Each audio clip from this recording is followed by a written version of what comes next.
When you're starting a new marketing leadership role, or perhaps you are doing some consulting, you need to look at the health of the marketing function and identify areas for improvement. One way to do this is a brand audit. This is the channel that provides practical marketing advice for marketing leaders and entrepreneurs. My name is Andrew Johnson, and if you like this content, please hit the like button, and if you want to be notified of new content, subscribe to the channel. Now, you can conduct audits anytime, but typically you do them when changes occur. This can be in your market, your industry, the competition, or if your products are no longer aligning with the target market. Everyone knows what a strong brand is.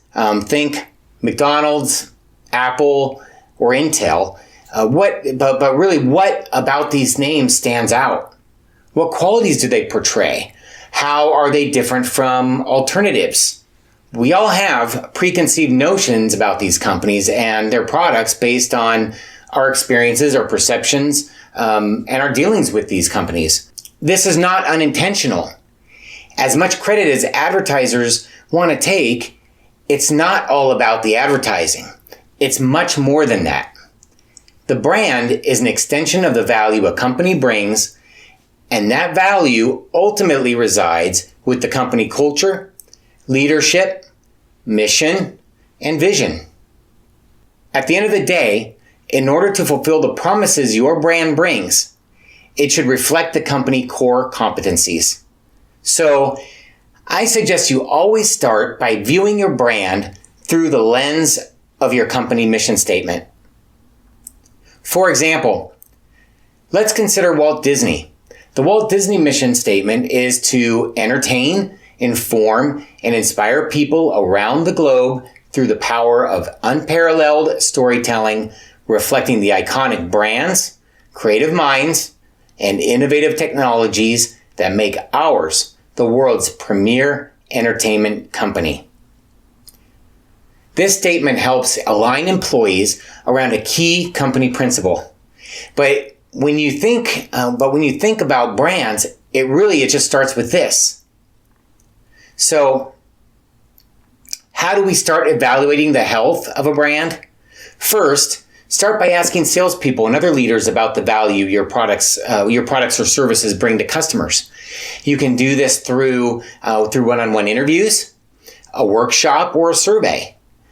You really need to understand how your company thinks about its brand. Is it consistent? If they could describe the company as a personality, what would it be? Does your company have a superpower? What do customers select, or why do customers select you over competitors? Why do customers select competitors over you? At the end of the day, people should be providing fairly consistent answers to these questions. If they're not, then you have your work cut out for you. Just as important as internal feedback, you also need to get feedback directly from customers. I actually send out a yearly survey, and this survey ensures that our brand continues to resonate with our customer needs.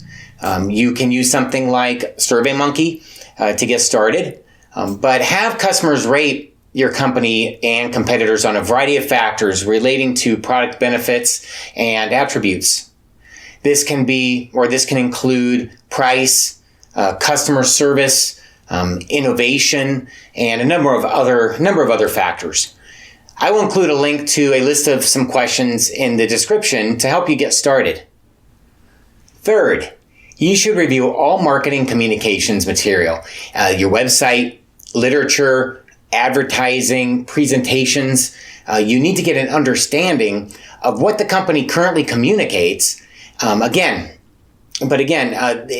it consistent and cohesive? Right now, it's all about asking the questions. At the end of this, you should understand the specific reasons companies or consumers buy from you and why they buy from your competitors. As you put all of this work together, you will then be able to create your company or your product positioning, and then differentiate your positioning from your competitors, and then also tie this all back to your mission.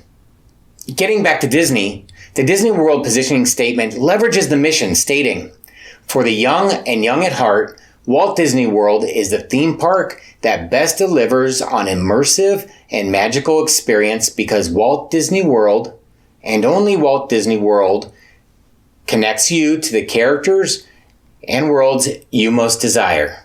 Now, I would be remiss if I did not mention the role of branding agencies. I highly recommend using a third-party agency focused on branding. Stay away from advertising or graphic design agencies offering to manage your branding project. They tend to think of branding as logos and graphic guidelines. So make sure the agency you select has experience conducting customer research and developing position statements. This process should include interviews with internal executives, sales staff, and customers. And it should result in a concise set of branding guidelines. I went through this process a couple years ago with an agency as we were preparing for a company name change. They began by having company leadership complete questionnaires about the company and really what made us unique. They then conducted internal interviews. They contacted customers, and they even spoke with some of our board members. We then, after all of this, had a half-day workshop with just company leaders, and then a second workshop with other stakeholders across the company. This was then condensed down into a set of recommendations and eventually brand guideline documents. Now, while this is an extensive process, during the brand audit portion, we really want to know if the current brand is consistent and resonating within the marketplace. Again, I've put together a list of questions you can use to start the brand audit process. There's a link down in the description. And don't forget to like the video and follow the channel.